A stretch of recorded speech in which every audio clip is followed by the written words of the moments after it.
Hi నమస్తే friends, నేను మీ reporter Rakesh Talluri. Visakhapatnam ఒక్కసారి ఉలిక్కిపడింది.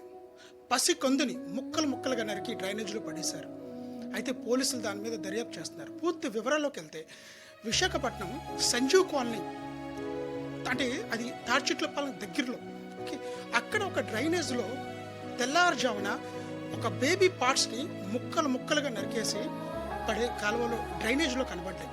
అయితే వెంటనే స్థానికులు సమాచారం మేరకు పోలీసు వారు వచ్చి దాన్ని తీస్తే అక్కడ తెలిసింది ఏంటంటే అసలు ఆ బాడీ ఎక్కడి నుంచి వచ్చింది, అంటే ఆ చుట్టుపక్కల ఏమైనా చేశారా లేదా ఎక్కడో చంపి అక్కడ తీసుకొచ్చి పడేశారా. న్యూ బోర్న్ బేబీ, అంటే తల ఒక్కటే మిస్సింగ్. తల ఎక్కడ పెట్టారో తెలీదు, ఎక్కడ ఇసిరేసారో తెలీదు, చేతులు కాళ్ళు అయితే దొరికాయి. కానీ అది ల్యాబ్కి పంపిస్తే అట్లీస్ట్ డాక్టర్స్ కూడా ఫైండ్ అవుట్ చేయలేకపోతున్నారు అనమాట. అది బాబా అని న్యూ బోర్న్ బేబీ. ఈ రోజుల్లో పిల్లలు కండమే చాలా కష్టమైపోయింది. అంటే మీకు తెలుసు, చాలామంది పిల్లలు లేక ఐవీఎఫ్ ద్వారా కూడా వెళ్తున్నారు. అలాంటి తరుణంలోని ఇది చూసి చాలామంది ఒక్కసారే భయోందరకి గురయ్యారు.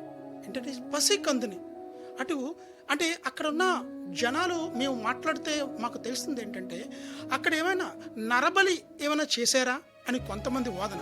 కొంతమంది ఏంటంటే కొన్ని ఇల్లీగల్ కాంటాక్ట్స్ పెట్టుకున్నారు, దానికి ఈ పిల్లోడు అడ్డొచ్చారు, అందుకే ఈ పిల్లోని చంపేశారు అనేది కొంతమంది వాదన. అయితే పోలీస్ వారు చెప్తుంది ఏంటంటే మేము త్వరలోనే నిందితుని పట్టుకుంటాం కాబట్టి అన్ని డిపార్ట్మెంట్ కూడా దీని మీద వర్క్ చేస్తున్నాయి. ఇంతవరకు పిల్లోడు ఆడ మొగ అనేది కూడా డాక్టర్స్ చెప్పలేకపోతున్నారు. ఎందుకంటే అసలు తలకాయ కూడా దొరకలేదు. అంటే అక్కడున్న మెయిల్ ఏదైతే అది మెయిల్ ఆర్గనా లేదా ఫీమేల్ ఆర్గనా కూడా తెలియలేని స్థితిలో కిరాతకంగా ముక్కల కోసి నరికి మరి చంపినట్టు కనబడుతుంది. అరే విశాఖ ఉలిక్కిపడే పరిస్థితి అయితే కనబడుతుంది. Thank you friends, thank you so much.